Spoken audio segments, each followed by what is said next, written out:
ఇంకా బేర్స్ రెచ్చిపోతున్నాయి. సెన్సెక్స్ నిఫ్టీల సంగతి పక్కన పెడితే small cap mid cap index almost లోస్ని ఫామ్ చేస్తున్న పరిస్థితి. స్మాల్ క్యాప్ మిడ్ క్యాప్ సెగ్మెంట్లో ఇన్వెస్ట్ చేసిన వారి పరిస్థితి చాలా దారుణంగా ఉంది. ఈ అంశంపై చర్చించేందుకు మనతో పాటు తెలుగు రాష్ట్రాల్లోనే ప్రముఖ బిజినెస్ అనలిస్ట్ అంపిరాయని శేషు గారు జాయిన్ అవుతున్నారు మనతో పాటు. శేషు గారు, గుడ్ ఈవినింగ్ అండి. గుడ్ ఈవినింగ్ అండి భరత్ గారు. సార్, చూస్తున్నారు గత కొద్ది రోజులుగా 26,200 నుంచి నిఫ్టీ 22,800 వరకు వచ్చింది. సరే, మళ్ళీ పెరిగినట్టే పెరిగి పడుతుంది. సరే, నిఫ్టీ లార్జ్ క్యాప్ సంగతి పక్కన పెడితే మిడ్ క్యాప్ స్మాల్ క్యాప్ షేర్లో అయితే రక్తపాతం కనిపిస్తుంది. ఇవాళ ఒకటే రోజు ఆల్మోస్ట్ రెండు కూడా 3% పైగా నష్టపోయిన పరిస్థితి. సో ఫ్యూచర్లో కూడా ఇదే సిచ్యువేషన్ కంటిన్యూ అవుతుందా, లేదా రికవరీ అయ్యే ఛాన్స్ ఉందా?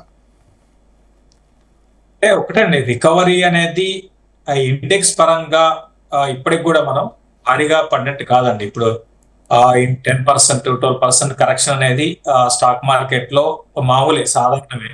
అయితే ఇక్కడ గమనించాల్సింది ఏంటి అంటే స్టాక్స్ అండి, మెజారిటీ స్టాక్స్ అన్ని కూడా. ఫర్ ఎగ్జాంపుల్ ఈ రోజు తీసుకుంటే నిఫ్టీ పడింది ఈ రోజు 1.3%.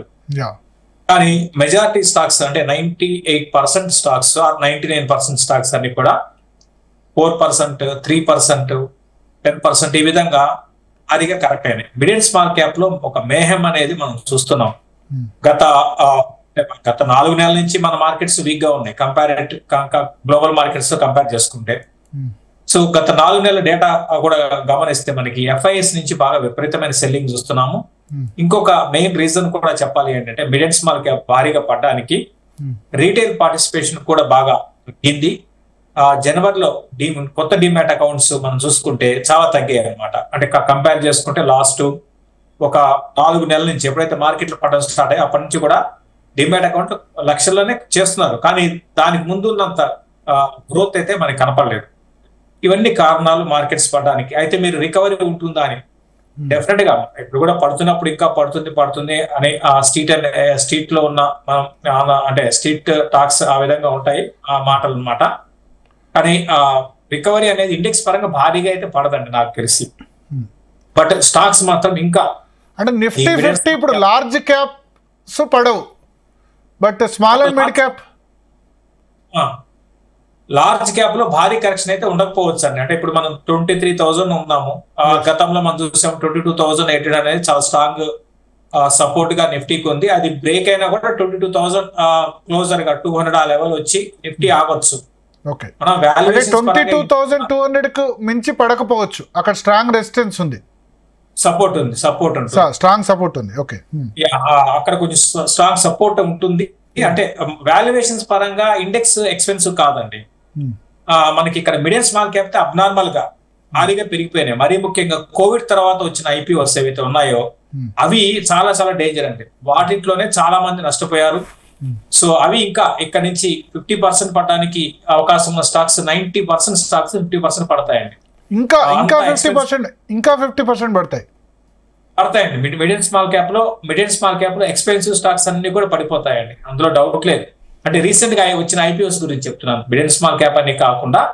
మరి ముఖ్యంగా రీసెంట్ గా లాస్ట్ 3 years గా అంటే కోవిడ్ తర్వాత వచ్చిన IPOs అన్ని కూడా ఎక్స్పెన్సివ్. 98% అన్ని ఎక్స్పెన్సివ్ అండి. వాటిలో ఎక్కువ డేంజర్ ఉంటుంది. పాత కంపెనీస్ కన్నా అంటే ఇంతకు ముందు కోవిడ్ కి ముందు ఉన్న కంపెనీస్ ఏవైతే ఉంటాయో వాటిలో పర్లేదండి, వాటిలో బెటర్. రీసెంట్ గా వచ్చిన IPOs చాలా డేంజర్ గా కనపడుతున్నాయి. వాటిలో భారీ కరెక్షన్ అయితే ఇంకా నేను ఎక్స్పెక్ట్ చేస్తున్నాను. ఓకే, అంటే ఓవరాల్ గా ఇప్పుడు మీరు ఇన్వెస్టర్లకు ఇచ్చే సలహా ఏంది? ఈ సమయంలో లార్జ్ క్యాప్స్ కొనాలా, లేదా మిడ్ అండ్ స్మాల్ క్యాప్లో కొనాలా? మ్యూచువల్ ఫండ్లో ఇన్వెస్ట్ చేసే వాళ్ళకి కూడా మీరు ఇచ్చే సలహా ఏంటి, స్టాక్స్ కాకుండా?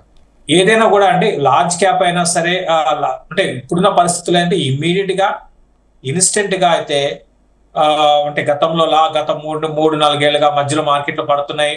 తర్వాత పడుతున్న టైంలో కొన్న వాళ్ళందరికీ రిటర్న్స్ ఫాస్ట్ గా వచ్చాయి. బట్ ఇప్పుడు ఇమ్మీడియట్ గా అయితే ఆ విధంగా ఉండకపోవచ్చు అండి. సో ఈసారి రికవరీ అనేది కష్టంగా ఉంటుంది. అంటే ఇండెక్స్ కాదు, మళ్ళీ చెప్తున్నాం, స్టాక్ స్పెసిఫిక్ రికవరీ అనేది చాలా కష్టం అనమాట. అందుకని ఏంటంటే క్వాలిటీ స్టాక్స్ లోనే ఉండండి అని చెప్తాను. కొంచెం large cap stocks, mid and small cap లో కూడా ఉండొచ్చు, కానీ ఇది టైం కాదు. ఇంకా పడడానికి అవకాశం, ప్రైస్ కరెక్షన్స్ వస్తాయి. అందుకే మిడ్ అండ్ స్మాల్ క్యాప్ లో ఇన్వెస్ట్ చేయాలనుకున్న వాళ్ళు క్వాలిటీ స్టాక్ ని సెలెక్ట్ చేసుకొని స్లోగా, అంటే ఒకేసారి భారీగా ఇన్వెస్ట్ చేయకుండా స్లోగా ఎస్ఐపి లాగా చేసుకోవచ్చు. ఒకవేళ ఇవన్నీ ఎందుకు మనకు అనుకుంటే శుభ్రంగా మ్యూచువల్ ఫండ్ లో ఇన్వెస్ట్ చేయడం బెటర్. బట్ ఓవరాల్ గా ఏంటి అంటే పడుతున్నప్పుడు ఇన్వెస్ట్ చేయడం అనేది మంచి స్ట్రాటజీ అవుతుందండి. లాంగ్ టర్మ్ కి ఎప్పుడు కూడా పెరుగుతున్నప్పుడు వెనకాల పడి దాని వెంటబడి చేంజ్ చేసి కొన్నా కన్నా ఇట్లా పడుతున్నప్పుడే క్వాలిటీ స్టాక్స్ ని పట్టుకుంటే మళ్ళీ కొంచెం మార్కెట్స్ ఆగితే క్వాలిటీ స్టాక్స్ ఇమీడియట్ గా పెరిగే అవకాశాలు ఉంటాయి. అంటే సార్ ఇప్పుడు మీరు ఒక మాట అన్నారు, పడుతున్నప్పుడే పట్టుకోవాలి కదా. సో ఇప్పుడు ఆ జోన్ వచ్చిందా, ఇప్పుడు ఇంకా పడే అవకాశం ఉందా? పడుతున్నప్పుడే పట్టుకునే లాంగ్ టర్మ్ ఇన్వెస్టర్ చెప్తున్నాను నేను, నెల 2 నెలలు 3 నెలల గురించి కాదు. ఒక 2-3 ఇయర్స్ ఆలోచనలో ఉన్న వాళ్ళకి ఇప్పుడు బాటమ్ లైన్ ఫామ్ చేసిందా, పడుతున్నప్పుడే పట్టుకునే సిచ్యువేషన్ వచ్చిందంటారా? 2-3 ఇయర్స్ దృష్టిలో ఆలోచిస్తే, even mid cap, small cap అయినా, లార్జ్ క్యాప్ అయినా. డెఫినెట్ గా మనకి నెక్స్ట్ 2 to 3 ఇయర్స్ అయినా 3 to 4 ఇయర్స్ అని పెట్టుకుందాం, డెఫినెట్ గా కొనుక్కోవచ్చు. అంటే స్టార్ట్ బయింగ్ అని చెప్తారు, కొనుక్కోవచ్చు. ఎందుకు అంటే ఇప్పుడు ఈ రీసెంట్ గా మనం ఇప్పుడు అనుకున్నాం, ఫస్ట్ కారణం ఏంటి అంటే ఎఫ్ఐఎస్ నుంచి సెల్లింగ్ ఉంది. తర్వాత డొమెస్టిక్ ఫండ్స్, డొమెస్టిక్ లిక్విడిటీ అంటే డొమెస్టిక్ రీటైల్ ఇన్వెస్టర్స్ బాగా తగ్గిపోయారు లాస్ట్ 2-3 నెలలుగా, అదొక కారణము. ఒకటి ఎఫ్ఐఎస్. మూడోది అంటే రీసెంట్ గా ట్రంప్ గెలిచిన తర్వాత అక్కడ టారిఫ్ ఏ విధంగా ఉంటుంది, ఇటువంటి భయాందోళనలు, ఇవన్నీ కూడా కారణాలుగా రీసెంట్ గా పడ్డం చూసాం. దీంతో పాటు ఏమవుతుందంటే మార్జిన్ ప్రెషర్ అనేది ఉంటుందండి. మార్కెట్స్ బాగా పడుతున్నప్పుడు మార్జిన్ ప్రెషర్ ఉంటుంది. ఇంకోటి కూడా ఏమవుతుందంటే బలవంతంగా సెల్ చేయడం జరుగుతుంది. అంటే మంచి స్టాక్స్ లో కూడా ఇప్పుడు సపోజ్ ఒక portfolio foreign institutional investor portfolio ఉందనుకోండి, మన ఇండియాలో ఒక 100 కోట్లు వాళ్ళు ఇన్వెస్ట్ చేస్తున్నారు. సో ఒకవైపు ఏమో కొన్ని స్టాక్స్ నష్టాలకు వెళ్ళిపోతాయి, కొన్ని ప్రాఫిట్ లో ఉంటాయి. మంచి స్టాక్స్ అయినా సరే ఏం చేస్తారు, ఓవరాల్ గా బయటపడాలని చెప్పేసి అన్ని అమ్మేస్తారు. దాన్ని ఏమంటారంటే ఫోర్స్ సెల్లింగ్ అంటాం, క్యాపిచులేషన్ అంటాం అండి. దాన్ని స్టాక్ మార్కెట్ భాషలో క్యాపిచులేషన్ అంటాం. అది ఇప్పుడు జరుగుతుంది. ఇప్పుడు ఏంటంటే మార్జిన్ ప్రెజర్స్, క్యాపిచులేషన్, ఇవన్నీ కారణాలుగా ఇప్పుడు మార్కెట్లు పడుతున్నాయి. సో నేను కూడా ఇది కొంచెం కొన్ని రోజులు మిడ్ అండ్ స్మాల్ క్యాప్ లో అయితే కొనసాగొచ్చు. కాకపోతే ఇంతకుముందు మీరు అన్నట్టుగా పడుతున్నప్పుడు పట్టుకోవాలి. అది స్మార్ట్ ఇన్వెస్ట్మెంట్ అవుతుంది. కాబట్టి ఇప్పుడు ఏ సెక్టార్ లో తీసుకోవాలి శేషు గారు? ఇప్పుడు ఇంత కొంత కరెక్షన్ వచ్చింది కాబట్టి స్మాల్ అండ్ మిడ్ క్యాప్ అయినా, లార్జ్ క్యాప్ అయినా ఏ సెక్టార్ వైపు చూస్తే బాగుంటుంది? మన బడ్జెట్ కూడా ప్రవేశపెట్టిన తర్వాత ఒక రూపం వచ్చింది కాబట్టి ఎటువైపు ఇన్వెస్టర్స్ చూడాలి? ఈ బడ్జెట్ లో మనకి ఎటువంటి స్టాక్ మార్కెట్స్ పరంగా డైరెక్ట్ గా బడ్జెట్ కి బడ్జెట్ నుంచి స్టాక్ మార్కెట్ పాజిటివ్ గా వచ్చిన అంశం పెద్దగా లేదండి. అయితే కొంచెం ఉన్న దాంట్లో కొంచెం ఏంటి అంటే పాజిటివ్ గా చెప్పాలి అంటే కన్స్యూమర్ స్పెండింగ్ ని పెంచే విధంగా గవర్నమెంట్ కొన్ని నిర్ణయాలు తీసుకుంది. లైక్ 1 లక్షల లోపల ఉన్న వాళ్ళకి ఇన్కమ్ ట్యాక్స్ లేకుండా. సో ఇవన్నీ కూడా మళ్ళీ ఏంటంటే పర్చేసింగ్, అంటే వాళ్ళకి ఏంటి డబ్బులు మిగిలాయి అనుకోండి, ఏదైనా వస్తువు కొనుక్కుంటారు. సో కాబట్టి ఏంటంటే కన్స్యూమర్ స్పెండింగ్ ఎక్కువ కావచ్చు. ఇప్పుడు ఆల్రెడీ 5-6 నెలల నుంచి కొంచెం తగ్గింది, బట్ దానికి ముందు బాగానే ఉంది. సో కన్స్యూమర్ రిలేటెడ్ స్టాక్స్ ఒకటి. తర్వాత పదే చెప్తూ ఉంటాను, హెల్త్ కేర్ అండి. మీరు చూస్తే మార్కెట్స్ ఇంత పడుతుంటే హాస్పిటల్ స్టాక్స్ పట్టలేదు, అంటే పడ్డాయి కొంచెం, మిగతా వాటితో కంపేర్ చేసుకుంటే భారీగా పడలేదు అనమాట. కాబట్టి అటువంటి స్టాక్స్, ఫార్మా స్టాక్స్, అదేవిధంగా ఇన్ఫ్రాకి ఇంకా నేను అనుకోవడము ఫ్యూచర్ బ్రహ్మాండంగా ఉండే అవకాశాలు ఉన్నాయి. లేటెస్ట్ బడ్జెట్ లో అంత పెంచలేదు ఇన్ఫ్రాకి అలొకేషన్స్, లాస్ట్ ఇయర్ తో పోల్చుకుంటే పెంచలేదు. బట్ అయినా సరే ఇన్ఫ్రా అనేది ఫ్యూచర్ బాగుంటుంది. సో ఇన్ఫ్రా ఒకటి, ఇంతకుముందు చెప్పిన కన్స్యూమర్ స్పెండింగ్ ఒకటి. తర్వాత కొన్ని యూనిక్ స్టాక్స్ ఉంటాయండి, అంటే న్యూ ఏజ్ ఎకానమీ స్టాక్స్ అంటాం. లైక్ జొమాటో ఒకటి ఉంది. జొమాటో లాంటి స్టాక్స్ ని భారీ కరెక్షన్స్ వచ్చినప్పుడు, అంటే 200 బిలో వచ్చినప్పుడు 180-200 మధ్యలో పిక్ చేసుకోవడము, ఇటువంటి స్టాక్స్ కరెక్షన్. జొమాటో చెప్పారు, స్విగ్గీ కూడా న్యూ ఏజ్ స్టాకే కదా.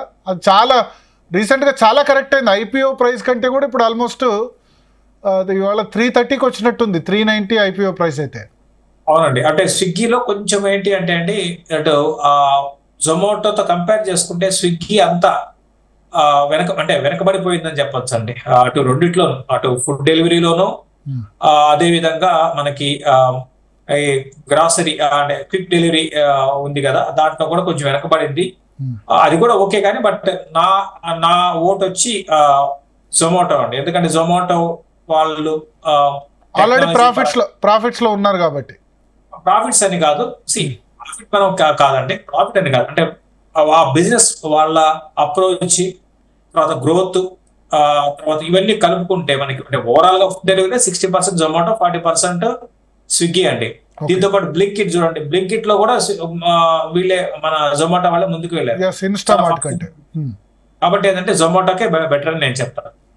Okay, so new age stocks అంటే ఇంకా ఇప్పుడు స్విగ్గీ, జొమాటో లాంటి ఫ్యూచర్ ఉన్న స్టాక్స్ ఎటువంటి స్టాక్స్ గా చెప్తారు? పైసా బజార్ ఇవన్నీ కూడా న్యూ ఏజ్ స్టాక్స్ ఏనండి. తర్వాత గోల్డ్ డిజిటల్ అని ఉంది, సో అది రీసెంట్ గా నెంబర్స్ బాగా కరెక్ట్ అయింది. అటువంటివి కూడా మనం ట్రై చేయొచ్చు అండి. ఎందుకంటే ఫ్యూచర్ అంతా కూడా ఇన్సూరెన్స్ అనేది ఖచ్చితం అనమాట. ప్రతి ఒక్కరు కూడా ఇన్సూరెన్స్ తీసుకోవాల్సిన పరిస్థితి అన్ని రకాలుగా, అటు మోటార్ ఇన్సూరెన్స్ కావచ్చు, హెల్త్ ఇన్సూరెన్స్ కావచ్చు, అన్ని రకాల ఇన్సూరెన్స్ గోల్డ్ డిజిటల్ వాళ్ళు త్రూ ఆన్లైన్ ద్వారా చేస్తారు. సో టెక్నాలజీ బేస్డ్ కంపెనీ అది ఒకటి, తర్వాత పైసా బజార్ ఒకటి. ఇటువంటివన్నీ కూడా ఏంటి అంటే ప్రతి ఒక్కరు కూడా ఇటువంటి కరెక్షన్స్ లో ఇటువంటి స్టాక్స్ అంటే మీ దృష్టి ఒకటి 1 year 2 years అని కాదండి, బాగా ఒక 4-5 ఏళ్ళ ఉద్దేశం ఉంటే ఇటువంటి స్టాక్స్ లో మీరు ఇన్వెస్ట్ చేస్తే ఇక్కడ నుంచి పడ్డానికి కూడా అవకాశాలు ఉంటాయి. కాబట్టి ఒకే బయింగ్ పాయింట్ కాకుండా స్టాగర్డ్ మేనర్ లో ఇన్వెస్ట్ చేయండి. సో దట్ మీకు ఏంటి అంటే రేపు మళ్ళీ మార్కెట్ సాగి బుల్ మార్కెట్ లో ఇవి బాగా మీకు రిటర్న్స్ ఇవ్వడానికి అవకాశం. సో చాలా మంది ఇప్పుడు చూస్తే కనుక పోర్ట్ఫోలియో 15% లాస్, 20% లాస్ ఉంది. వాళ్ళు భయపడాల్సిన అంటే ఎంత మేరకు లాస్ ఉంటే బేర్ చేయొచ్చు, ఎంత మేరకు లాస్ ఉంటే వాళ్ళు ఈ సమయంలో ఎగ్జిట్ అయిపోయి కొత్త స్టాక్స్లోకి వెళ్ళొచ్చు, దానికి ఏదైనా ఉందా? అంటే 30% దాటితే మీ సెలక్షన్ రాంగ్, అట్లా ఏమైనా క్రైటీరియా ఉందా? అటువంటి థీరీస్, అటువంటి క్రైటీరియా అంటే మీకు మీ స్టాక్ ఎంత పడితే మీరు ఎగ్జిట్ కాండి అనేది లేదండి. ఇన్వెస్ట్మెంట్ పరంగా లేదు, ట్రేడింగ్ పరంగా మీకు స్టాప్ లాసెస్ ఉంటాయి. సో ట్రేడింగ్ పరంగా స్టాప్ లాస్ పెట్టుకొని ఎగ్జిట్ తీసుకోవడం ఉంటుంది. ఇన్వెస్ట్మెంట్ పరంగా కూడా ఖచ్చితంగా ఎగ్జిట్ తీసుకోవాలి. ఎప్పుడు స్టాక్ బాగా ఎక్స్పెన్సివ్ అయిపోయినప్పుడు, అంటే అబ్నార్మల్ గా వాల్యుయేషన్స్ అంటే ఎక్స్పెన్సివ్ అంటే 100 రూపాయలు ఉన్న స్టాక్ 1000 రూపాయలు ఉందనుకోండి, సపోజ్ మీరు దాన్ని 500 కొన్నారు, మీకు 100% ప్రాఫిట్ ఉన్నప్పుడు దాన్ని ఎగ్జిట్ తీసుకోవాలి. ఇంకా చూస్తూ కూర్చుంటే అది ప్రాఫిట్ కూడా పోతుంది. అటువంటి స్టాక్స్ లో ఎగ్జిట్ తీసుకోవాలి. దీంతో పాటు హాట్ స్టాక్స్ ఉంటుంటాయి. అంటే ప్రతి సందర్భంలోనూ మనకి అటు యూట్యూబ్ లో కానివ్వండి, మనకి ప్రింట్ మీడియా కానివ్వండి, ఎలక్ట్రానిక్ మీడియా కానివ్వండి, పదే చెప్పుకుంటూ అంటే మ్యానిపులేట్ చేసిన స్టాక్స్ అనమాట. వాటిలో ఉన్నా కూడా ఎగ్జిట్ తీసుకోవాలి. పెన్నీ స్టాక్స్ వాటిలో కూడా ఎగ్జిట్ తీసుకోవాలి. సో ఖచ్చితంగా ఎగ్జిట్ అయితే అవసరం, కానీ వేటిలో అంటే వాల్యుయేషన్స్ ఎక్స్పెన్సివ్, తర్వాత అసలు ఫండమెంటల్స్ ఏమాత్రం లేకుండా జస్ట్ ఏదో పంప్ అండ్ డంప్ అంటాం స్టాక్స్. అంటే కొంతమంది ఆ స్టాక్ పదే చెప్తూ ఉంటారు రిపీటెడ్ గా, వాళ్ళు ఎగ్జిట్ అవుతారు, రీటైల్ ఇన్వెస్టర్స్ దాంట్లో బలైపోతారు. అటువంటి స్టాక్స్ లో ఎగ్జిట్ తీసుకోవాలి. ఈ చిన్న అసలు బిజినెస్ లేకుండా ఓన్లీ ప్రైస్ యాక్షన్ ఉంటుంది, అటువంటి స్టాక్స్ లో కూడా ఎగ్జిట్ తీసుకోవాలి. అదే ఫండమెంటల్ గా బాగుంది అనుకోండి, సో మీరు హోల్డ్ చేయొచ్చు. ఇంకా పడితే మీరు కొనడానికి మీ దగ్గర డబ్బులు పెట్టుకొని ఫండమెంటల్ గా బాగున్న స్టాక్ ని ప్రతి కరెక్షన్స్ లోనే యాడ్ చేసుకుంటూ పోతే మీకు ఫ్యూచర్ లో రిటర్న్స్ బాగా వస్తాయి. సార్ ఈ సమయంలో లంసమ్ ఇన్వెస్ట్మెంట్ బెటరా, సిప్ బెటరా? మొన్న సిప్ల మీద ఐసిఐసిఐ సంబంధించి నరేన్ చేసిన కామెంట్స్ వల్ల ఎస్పెషల్ ఆయన స్మాల్ అండ్ మిడ్ క్యాప్ గురించి కామెంట్ చేశారు, దానివల్ల మొత్తం కుప్పకూలిపోయిన పరిస్థితి. సో ఈ సమయంలో లంసమ్ ఇన్వెస్ట్మెంట్ మీరు సజెస్ట్ చేస్తారా, లేకపోతే సిప్ కంటిన్యూ చేయొచ్చా? సిప్ని ఆపకూడదండి. సిప్ అనేది అసలు ఆపడం అనేది కరెక్ట్ కాదు. మ్యూచువల్ ఫండ్ లో ఎస్ఐపి చేస్తున్న వాళ్ళు, ఎందుకంటే మీకు పడుతున్నప్పుడే ఇంకా మీకు తక్కువ దొరుకుతాయి కదా. సో కాబట్టి ఏంటంటే ఒకటి మెచ్యూర్గా ఉండాలండి, అన్నిటికి మించి చాలా మెచ్యూరిటీ ఉండాలి. ఫస్ట్ మనం చూడాల్సింది ఏంటి, స్టాక్ మార్కెట్ లో ఇన్వెస్ట్ చేస్తున్నామంటే ఒక బిజినెస్ పరంగా చూడాలి. సో బిజినెస్ లో అటుపోట్లు ఉంటాయి, అప్ అండ్ డౌన్స్ ఉంటాయి. సో దాని తగ్గట్టుగా మనం ప్రిపేర్ కావాలి. ఒక మెచ్యూరిటీ ఉండాలి. ఒక మంచి క్వాలిటీ స్టాక్స్ లో ఇన్వెస్ట్ చేయడానికి ప్రయత్నించాలి, లేకపోతే తెలుసుకోవాలి. అంతేగాని ఇట్లా కొంచెం పడంగానే భయపడిపోయి ఎగ్జిట్ అయిపోయి. చాలా మంది అసలు సిప్ సిస్టమే కరెక్ట్ కాదని ఈ మధ్య యూట్యూబ్ లో చాలా మంది సలహాలు ఇస్తున్నారు. ఏం చెప్తారు మీరు? సిప్ సిస్టమే కరెక్ట్ కాదని చాలా మంది అసలు యూట్యూబ్ లో చాలా మంది సరే కొత్త అనలిస్టులు పుట్టుకొచ్చారు. అసలు సిప్ సిస్టమే కరెక్ట్ కాదు, మానేయండి సిప్లు ఇట్లా థంబ్నెయిల్స్ పెట్టి చేస్తున్నారు, ఏమంటారు మీరు? అది సిప్పులు మానేయడం అనేది అది ఎవరు చెప్పారు నేనైతే చూడలేదు, బట్ అది రాంగ్ అండి. అటువంటి అడ్వైజులు సిప్పులు మానేయడం అనేది కరెక్ట్ కాదు. ఎందుకంటే ఇప్పుడు మీకు ఇప్పుడు సపోజ్ ఫండమెంటల్ గా బాగున్న స్టాక్ ఉంది అనుకోండి, లైక్ కోటక్ బ్యాంక్ ఉంది. కోటక్ బ్యాంక్ ఇక్కడ మనం కొన్నాం అనుకోండి, ఇక్కడ నుంచి కొంత పడింది, 1800కి వచ్చింది. సో ప్రతి నెల మనం కొనుక్కుంటూ పోతే ఓవరాల్ గా కోటక్ బ్యాంక్ లో మనకి రిటర్న్స్ వస్తాయి తప్ప ఇంతవరకు సిప్పుల్లో ఇన్వెస్ట్ చేసిన వాళ్ళు నష్టపోయింది లాంగ్ టర్మ్ ఉన్న వాళ్ళు ఎవరు లేరంటే. సో కాబట్టి అది ఎవరు చెప్తున్నారో ఏంటో తెలియదు, కానీ ఇప్పుడు ఎలా అయిపోయిందంటే యూట్యూబ్ లో ఎక్కువ వ్యూస్ కోసము సో ఈ స్టాక్ ను కొనండి లేకపోతే మీరు జీవితం మీరు వ్యర్థమైపోతుంది కొనకపోతే అంటారు.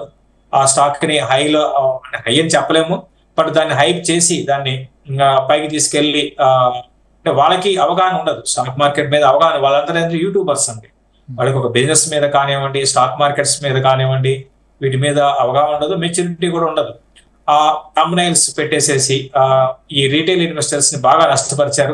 మరీ ముఖ్యంగా మన తెలుగు స్టేట్స్ లో కూడా అదే జరిగింది. రీసెంట్ గా ఐపీఓస్ లో చాలా పెద్ద నష్టం రీటైల్ ఇన్వెస్టర్స్ కి వచ్చిందండి. మరీ ముఖ్యంగా ఐపీఓస్ లో పదే చెప్తున్నాను, రీసెంట్ గా వచ్చిన ఐపీఓస్ అన్ని కూడా రూపాయి వస్తుని ₹100 అమ్మారు, ఒకరు 200కి అమ్మారు. సో అవి బాగా దెబ్బతీసే అవకాశాలు రీటైల్ ఇన్వెస్టర్స్ కనపడుతున్నాయి. సార్ ఇప్పుడున్న పరిస్థితిలో స్టాక్ మార్కెట్ లో ఇన్వెస్ట్ చేయాలా, రియల్ ఎస్టేట్ లో ఇన్వెస్ట్ చేయాలా, ఎస్పెషల్లీ తెలంగాణ ఆంధ్రప్రదేశ్ సంబంధించి, లేదా గోల్డ్ లో ఇన్వెస్ట్ చేయాలా? ఒకటండి, ఇప్పుడు ఆల్రెడీ మన ఇండియా అనేది రియల్ ఎస్టేట్ కి ఫస్ట్ నుంచి మనం ప్రయారిటీ ఇస్తూనే ఉన్నాం ఇప్పటి వరకు. ఈవెన్ ఇప్పుడు కూడా మన ఇండియాలో ఇన్వెస్ట్మెంట్స్ ఎక్కువగా ఏంటి అంటే ఎక్కువగా దాదాపు అందరూ రియల్ ఎస్టేట్ అండి. సో అయితే రియల్ ఎస్టేట్ కూడా ఏంటి అంటే ఇప్పుడు మన తెలంగాణలో మనం చూస్తున్నాం బాగా పడ్డాయి. లాస్ట్ ఒక 1 year నుంచి 30%, 20%, 30% డిప్ వచ్చింది. సో రియల్ ఎస్టేట్ అనేది కొంచెం ఆగొచ్చు. అంటే ఓవరాల్ గా రియల్ ఎస్టేట్ ఎవరికంటే రియల్ ఎస్టేటే బిజినెస్ గా తీసుకునే వాళ్ళకి ఎక్కువ రిటర్న్స్ వస్తాయండి. అంతేగాని రీటైల్ ఇన్వెస్టర్స్ మాత్రం రియల్ ఎస్టేట్ లో పెద్దగా భారీగా డబ్బులు అయితే రావు. 12%, 13% kind of returns real estate లో మనం ఇక్కడ నుంచి ఎక్స్పెక్ట్ చేయొచ్చు. గోల్డ్ అంటే ఓవరాల్ గా సిఏజిఆర్ కనుక గమనిస్తే 8.4%, 8.2% అండి. అంతకు మించి గోల్డ్ లో ఎక్స్పెక్ట్ చేయలేము. అయితే లాస్ట్ ఒక 1.5 year లో గోల్డ్ బాగా పెరిగింది అనుకోండి, అది వేరే విషయము. సో ఇంకా ఎక్కువగా అంటే వెల్త్ క్రియేట్ చేసేదంతా కూడా ఎక్కువగా స్టాక్ మార్కెట్ నుంచే ఉంటుందండి. అయితే మన ఇండియా ఏంటంటే నెక్స్ట్ ఒక డెకేడ్ రేపు పొద్దున సెంట్రల్ లో ఎవరైనా ఉండొచ్చు, కానీ ఎకానమీ అనేది బాగా ముందుకు వెళ్తుంది. సో ఎవరున్నా సరే మనం ఇండియా ముందుకు వెళ్తుంది. కాకపోతే మరి ముఖ్యంగా ఇప్పుడున్న గవర్నమెంటే కొనసాగింది అనుకోండి, నెక్స్ట్ 10 years ఇంకా మనకి మంచి ఫలితాలు ఉంటాయి. ఇప్పుడు టెంపరీగా అయితే ఎకానమీ మాత్రం కొంచెం వీక్ గా ఉంది. లాస్ట్ ఒక 5-6 months గా ఇది కొన్ని రోజులు కొనసాగవచ్చు, ఇది టెంపరీ. బట్ లాంగ్ టర్మ్ మాత్రం డెఫినెట్ గా ఈక్విటీస్ ఎక్కువ రిటర్న్స్ హిస్టారికల్ గా మనం చూసినా కూడా. ఇప్పుడు ఈ సమయంలో కూడా ఇప్పుడు మీరు ఈ సమయంలో గోల్డ్ రియల్ ఎస్టేట్ కంటే ఈక్విటీసే స్టాక్ మార్కెటే best rate of return long term perspective లో అంటారు. అంటే అది ఒక అడ్వైజ్ గా తీసుకొని చేసుకోవాల్సి ఉంటుంది. ఊరికే బ్లైండ్ గా చేస్తే కాదండి, ఒక మెచ్యూర్ గా చేసుకోవాలి. ఇవన్నీ కూడా ఆలోచించుకోవాలి. అంటే ఇండివిజువల్ కాకుండా మ్యూచువల్ ఫండ్స్ లో పెట్టినా సరే. మీరు హిస్టారికల్ గా చూసుకోండి. హిస్టారికల్ లో ఇక్కడ కాదు, గ్లోబల్ గా స్టాక్ మార్కెట్స్ ఎక్కువ రిటర్న్స్ వస్తాయండి. మన కంట్రీ అని కాదు, ఎక్కడైనా సరే స్టాక్ మార్కెట్ లో ఎక్కువ రిటర్న్స్ రావడానికి అవకాశం ఉంటుంది. అఫ్ కోర్స్ నష్టపోయేది కూడా స్టాక్ మార్కెట్ లోనే, ఎక్కువ మంది నష్టపోయేది కూడా స్టాక్ మార్కెట్ లో. ఎందుకు అంటే సరైన అవగాహన లేకపోతే ఈ స్పెక్యులేషన్ కో లేకపోతే ట్రేడింగ్ కో అలవాటు పడిపోయి ఇట్లా నష్టపోతూ ఉంటారు. అట్లా కాకుండా ఒక ప్రొఫెషనల్ అప్రోచ్ గానే వెళ్తే మాత్రం డెఫినెట్ గా స్టాక్ మార్కెట్ లోనే ఎక్కువ రిటర్న్స్ వస్తాయి కూడా. సో ఇప్పుడు ఇది బాటమ్ అవుట్ అయిందని అనుకోవచ్చా, లేకపోతే ఇంకా కూడా స్కోప్ ఉందా sir? Small and mid cap కానీ లేకపోతే లార్జ్ క్యాప్ కానీ? లార్జ్ క్యాప్ లో అయితే కొంచెం స్లోగా స్టార్ట్ చేయమంటానండి, బయింగ్ స్టార్ట్ చేయమంటాను. లార్జ్ క్యాప్ స్టాక్స్ లో స్లోగా బయింగ్ స్టార్ట్ చేయమంటాను. మిడిల్ స్మాల్ క్యాప్ లో మళ్ళీ ఒక బౌన్స్ పెరుగుతాయి, పెరిగి మళ్ళీ పడవచ్చేమో. బట్ అదే చెప్పాను కదండి, మిడిల్ స్మాల్ క్యాప్ లో అన్నిటి అవాయిడ్ చేయకూడదండి. క్వాలిటీ స్టాక్స్ లో ఆల్రెడీ కొన్ని నష్టాలు ఉన్నా, 20% నష్టం ఉన్నా, 30% నష్టం ఉన్నా కూడా హోల్డ్ చేయండి. సో స్టాక్ మార్కెట్ అంటే ఇదంతా మామూలేనే, సాధారణమే. కొత్తగా వచ్చిన వాళ్ళకి ఇది ఎందుకు పడుతున్నాయి అంటారు. పెరిగినప్పుడు ఎలా పెరిగాయి, అబ్నార్మల్ గా పెరిగాయి కదా. ఆబ్వియస్ గా పడినప్పుడు ఇదే విధంగా ఉంటుంది. ప్లస్ ఇంకోటి ఏంటంటే మనకి ప్రైస్ ఎలా ఉంటుందంటే అండి స్టాక్ మార్కెట్ లో ఇప్పుడు బయర్ సెల్లింగ్ పెద్దగా సెల్లింగ్ అవసరం లేదు. బయర్ లేకపోతే ఆటోమేటిక్ గా స్టాక్ పడిపోతుంది. ఈ రోజు అదే జరుగుతుందండి. భారీ సెల్లింగ్లు బాస్కెట్ సెల్లింగ్లు లేకపోయినా కూడా కొంచెం మార్కెట్ పడగానే మిడిల్ స్మాల్ క్యాప్ లో బయ్యర్ ఎవరు ఉండలేదు, భయపడిపోతున్నారు. ఉన్న డబ్బులు ఉన్న వాళ్ళు కూడా ఇన్వెస్ట్ చేయడం ఆపేస్తున్నారు. సో అందుకని బాగా 10% 12% పడుతున్నాయి. కాబట్టి ఏంటంటే మిడిల్ స్మాల్ క్యాప్ లో కూడా క్వాలిటీ స్టాక్స్ ఎత్తుక్కోండి. ఈ టైంలో స్లోగా ఇన్వెస్ట్ చేయొచ్చు. ట్రంప్ సంబంధించిన ఏదైతే నడుస్తుందో దీనివల్లే మాక్సిమం పడుతుంది లాస్ట్ 1-2 months.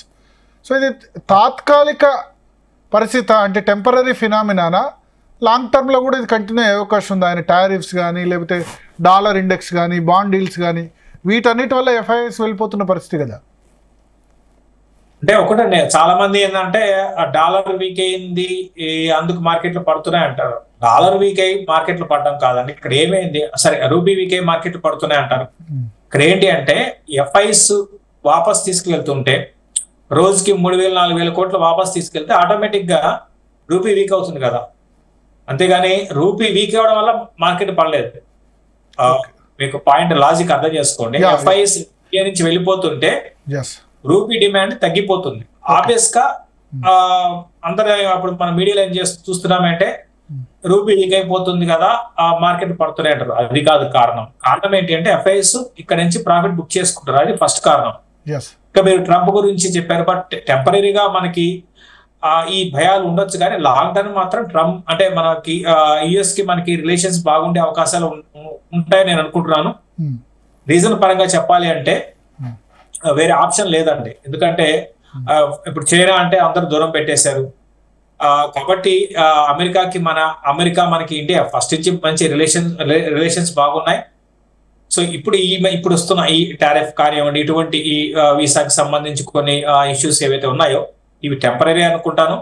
మళ్ళీ లాంగ్ టర్మ్ లో ఖచ్చితంగా యుఎస్ మన మీద ఆధారపడాల్సిన అవసరం ఉంటుంది.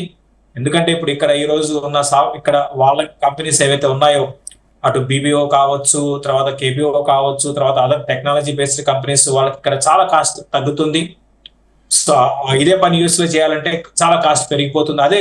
అదొకటే కాదండి, చాలా బిజినెస్ రిలేటెడ్ మనకి యూఎస్ కి చాలా సంబంధాలు బాగా ఎక్కువ ఉన్నాయి. కాబట్టి ట్రంప్ మనల్ని దూరం అయితే చేసుకోరు. ఇదంతా కూడా టెంపరీయే. లాంగ్ టర్మ్ లో డెఫినెట్ గా మనకి మళ్ళీ ఇండియాకి అమెరికాకి మంచి సంబంధాలు ఉంటాయని అనుకుంటున్నాను. సార్ ఒకటి అంటే చివరిగా చెప్పండి, ఒక కామన్ ఇన్వెస్టర్కి ఇప్పుడు ఈ సమయంలో లాస్లో ఉన్న పోర్ట్ఫోలియో చాలా లాస్లో ఉన్న వాళ్ళకి మీరు ఇచ్చే సజెషన్ ఏంటి? స్టే ఇన్వెస్టెడా, లేకపోతే కొంచెం సిప్ మోడల్ చేయాలా, లేకపోతే చాలా ఇప్పుడు 30-40% లాస్లో ఉన్నవాళ్ళు ఒక స్టాక్లో మిడ్ క్యాప్ స్మాల్ క్యాప్లో దాన్ని యావరేజ్ చేయొచ్చా ఎట్లా? అది ఆ స్టాక్ ని బట్టి ఉంటుందండి. అది మంచి స్టాక్ అయింది అనుకోండి ఖచ్చితంగా యావరేజ్ చేయమని చెప్తారు. సో ఫర్ ఎగ్జాంపుల్ బాష్ ఉంది, బాష్ కూడా రీసెంట్ గా పడింది, దాన్ని కొనుక్కోవచ్చు అండి, యావరేజ్ చేసుకోవచ్చు. సో ఆ విధంగా స్టాక్ ని బట్టి ఉంటుందండి. అన్నిటికీ ఒకే మంత్రం కాదు. అదే విధంగా జైడస్ లైఫ్ కానివ్వండి, జైడస్ వెల్నెస్ కానివ్వండి, ఇటువంటివన్నీ కూడా పడ్డాయి. వీటిలో మీరు ఇంకా కొనుక్కుంటూ పోండి, మీకు భయం ఏం లేదు. ఫ్యూచర్ అంతా కూడా బాగుంటుంది. స్టాక్ ని బట్టి ఉంటుంది, అంతేగాని అన్ని కంపెనీస్ ఒకటే విధంగా చెప్పలేము. ఓకే, సో ఓవరాల్గా ఇండియా గ్రోత్ ప్రాస్పెక్ట్స్ ఎట్లా ఉంటాయి నెక్స్ట్ 3 yearsలో? స్టాక్ మార్కెట్ పరంగా అయినా లేకపోతే ఈ విధంగా అయినా లాంగ్ టర్మ్ ఇన్వెస్టర్స్ అయితే భయపడాల్సిన అవసరం లేదా? కొంతమంది ఏం చెప్తున్నారంటే ఇంకా 3-4 2025, 26, 27 కూడా స్టాక్ మార్కెట్ నెగటివ్ రిటర్న్ ఇవ్వచ్చు, 3 సంవత్సరాలు కూడా నెగటివ్ రిటర్న్ ఇవ్వచ్చు, ఇట్లా భయపెడుతున్న పరిస్థితి ఉందా? నిజంగా ఆ సిచ్యువేషన్ ఉందా? అంత హై వాల్యుయేషన్స్ ఉన్నాయా Indian markets? Middle small cap ఉన్నాయండి. మిడిల్ స్మాల్ క్యాప్ బాగా హై వాల్యుయేషన్స్ ఉన్నాయి, అందులో డౌట్ లేదు. బట్ 3 years కూడా నెగటివ్ రిటర్న్ ఇవ్వచ్చా మిడిల్ స్మాల్ క్యాప్ లో? 25, 26, 27 3 సంవత్సరాలు ఇన్వెస్ట్ చేసిన నెగటివ్ రిటర్న్ ఇచ్చే పరిస్థితి ఉందా మిడిల్ స్మాల్ క్యాప్ లో? లేదు అట్లా ఉండదండి. అట్లా అంటే ఇండియన్ గ్రోత్ స్టోరీ అయితే స్టిల్ ఇంటాక్ట్ ఉందండి. ఇప్పుడు రీసెంట్ గా కొంచెం మనకి లాస్ట్ 5-6 నెలలుగా డౌన్ ట్రెండ్ లో ఉంది ఎకానమీ. రీసెంట్ నెంబర్స్ కూడా అంత బాగలేదు. కాకపోతే ఇది టెంపరీ అండి. మనం ఒక 1.5 year 2 years back US economy recession లోకి వెళ్ళిపోయింది, జర్మనీ వీక్ అయిపోయింది అనుకున్నాం, మళ్ళీ అవి బౌన్స్ బ్యాక్ అయినాయి, టెంపరీ. సో వాటికన్నా మన ఇండియా ఫాస్ట్ గా రికవర్ అవుతుందండి. సో మనం ఏంటంటే స్పెండింగ్ ఎకానమీ వైపు వెళ్తున్నాం కాబట్టి కంగారేం లేదు. డెఫినెట్ గా నేను అనుకోవడము అటు మిడ్ అండ్ స్మాల్ క్యాప్ లోనే మంచి రిటర్న్స్ వస్తాయండి. కాకపోతే మంచి అడ్వైస్ తీసుకోవాలి. అదేవిధంగా మీకు కన్విక్షన్ ఉండాలి, బిజినెస్ మీద అవగాహన ఉండాలి, ఆ కంపెనీ మీద బాగా మీకు బాగా తెలిసి ఉండాలి. అట్లా తెలిస్తేనే ఇన్వెస్ట్ చేయండి, లేకపోతే ఎవరైనా అడ్వైస్ తీసుకోండి, లేకపోతే మ్యూచువల్ ఫండ్ లో పెట్టుకోండి. సో నెక్స్ట్ 3-4 ఏళ్ళు నేను అనుకోవడము వోలటాలిటీ ఉన్నా కూడా ఓవరాల్ గా మంచి కంపెనీస్ మాత్రం మళ్ళీ నేను అనుకోవడము ఈ సెకండ్ హాఫ్ నుంచి 2025 సెకండ్ హాఫ్ కొంచెం మాన్సూన్ బాగుంటే మళ్ళీ మనం మార్కెట్స్ బౌన్స్ అయ్యే అవకాశాలు ఉన్నాయి. థ్యాంక్ యూ శేషు గారు, మీ విలువైన సమయం కేటాయించినందుకు. సో మొత్తానికి శేషు గారు తెలుగు రాష్ట్రాల్లోనే సుపరిచిత అనలిస్ట్. ఆయన అయితే చెప్తున్నారు వర్రీ కావాల్సిన అవసరం లేదు.